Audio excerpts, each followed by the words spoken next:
Қазақ әдебиетінің тарихында өзіндік орны бар көрнекті жазушы драматург Тахауи Ахтанов 1923 жылы 25 қазанда Ақтөбе облысы Шалқар ауданында дүниеге келген.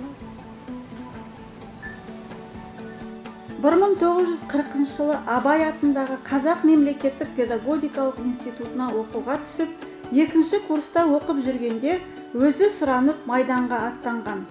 Алғашқы әдеби көркем шығармалары майдан шегінде жүріп жазып, баспасөз беттерінде жарияланса, 1948 жылынан бастап толығымен әдеби еңбекпен шұғылданады. Ол 1966 жылы Боран романы үшін Қазақ ССР Абай атындағы мемлекеттік сыйлығын иеленеді. Көркем әдебиет баспасында редактор, бөлім меңгерушісі, киностудияда сценарий бөлімінің бастығы, әдебиет және искусство жұлдыз журналының редакторы, Қазақстан жазушылар одағының хатшысы, көркем өнер басқармасының бастығы, республикалық кітап палатасының директоры сияқты жауапты қызметтер атқарды. Баспасөз бетінде алғаш күй аңызы жарияланып, 1956 жылы Қаһарлы күндер атты романы жарық көрді.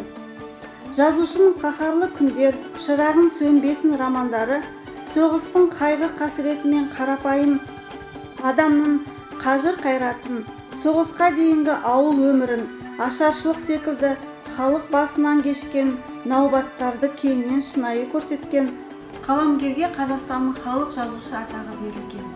Тахауи Ахтанов шығармалары қазақ әдебиетінің жарқын, қуанышты шығармаларын